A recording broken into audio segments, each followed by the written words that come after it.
Welcome to the Deep Dive. Glad to be here. Today we're looking at something pretty incredible, an ancient legend, really. Feels like something you'd hear around a campfire out on the steppe. That's a great way to put it. Yeah, we're diving into this specific source text, an epic called the Scattered Khan. It's told in 7 parts, 7 songs. Right, and the interesting thing is how it presents Genghis Khan. Not the historical figure we might think we know, but, well, purely how he exists in this legend. Exactly. It's all about the narrative itself, like exploring a character from mythology, Yeah. We're focusing only on what this story tells us. So our mission today is really just to unpack this tale, this legend of Genghis Khan, as, like, a force of the steppe. No outside history, just the 7 songs. Yeah, what's the core message? What does this legend want us to understand about him? Okay, let's get into it then, song by song. Sounds good.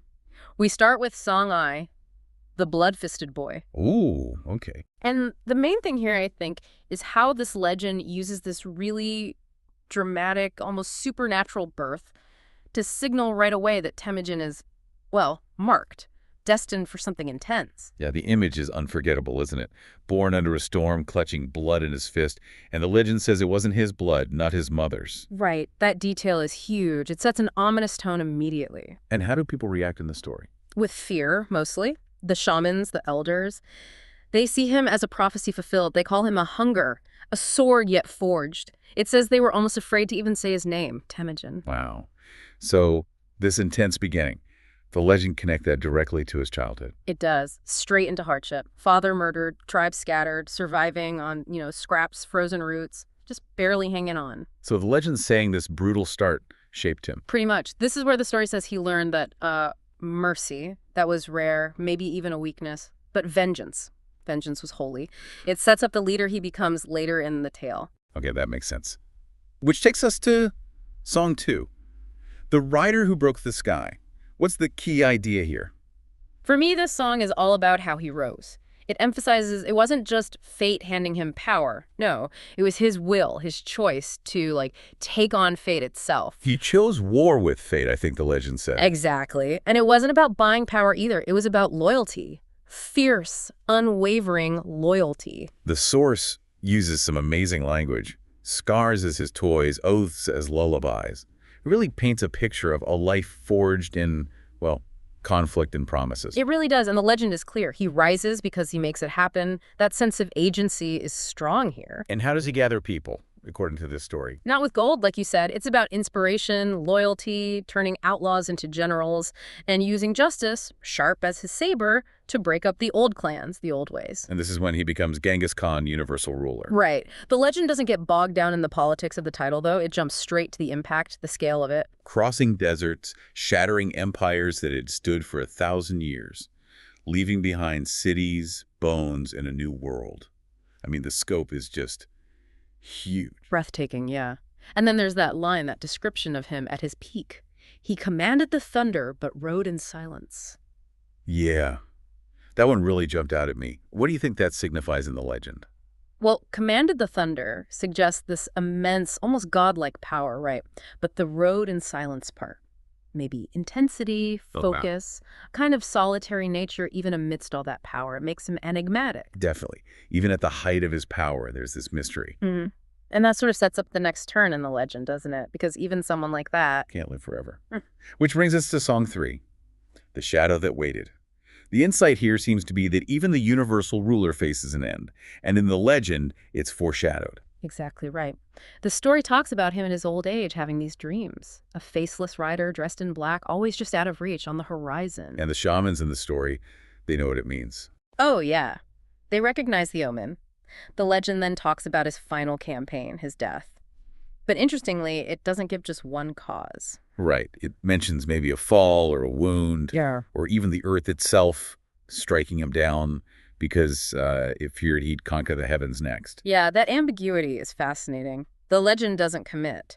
Maybe the end of someone that huge had to be extraordinary, even cosmic, within the story's logic. But the key thing, regardless of how he died in the legend, it's his final command. Absolutely crucial. Those words drive the rest of the epic. Do not let the world claim me. Let me vanish. Let them wonder. Let me be myth. Let me vanish. That phrase is powerful. It shifts everything from just death to, well, a deliberate act of becoming legend within the story. Precisely. He's choosing his ending, in a way, choosing mystery. And that leads directly into Song 4, The Oath of Ash and Blood. This part seems all about the unbelievable lengths his warriors went to make that wish come true. Unbelievable is the right word. This song focuses on those 44 warriors, his most loyal. You take a blood oath, right? Under a moonless sky. Swearing. No gold, no fancy tomb, no monument, just a burial of no return. Total secrecy. And the journey. Riding silently with his body through unmarked lands, looking for that specific spot where the sun first hits the steppe. The dedication is intense, and the legend details the methods they used to hide the grave. It's almost ritualistic, slaughtering their own horses over the spot, sealing the ground. Scattering the soil until even the wind was confused. I mean, what a line. Isn't it? Just incredible writing to convey that level of concealment. But then comes the ultimate act. The warriors themselves. Yeah, to seal the secret forever. They turn their blades inward. Some slit their throats, the legend says. Others walked into flames. And the legend presents this not as just suicide, but as guardianship. Exactly. It's framed as the final necessary sacrifice to protect the secret. To ensure the Khan's command, "Let me vanish," was absolutely fulfilled. Their lives were the final lock on the secret. Wow. Okay, so that level of secrecy naturally leads to Song V, the unseen tomb. The key idea here seems to be that the tomb isn't just hidden or lost. It's, like, gone, dissolved. That's the core of it, yeah. The legend doesn't describe a hidden place you could find. It describes a place that just became part of the land again. Right. No special signs, no different grass, nothing. Seamlessly part of the steppe, as he commanded. Exactly. And what about the guards, the 44? Ever found either, according to the legend. Yeah. And there are different beliefs about why.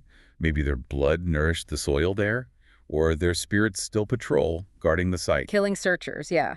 It adds this supernatural layer of protection within the myth. So the tomb isn't lost, it's transformed, dissolved, scattered, become part of his empire in a way. Which, of course, sets up Song 6, The Warning in the Wind.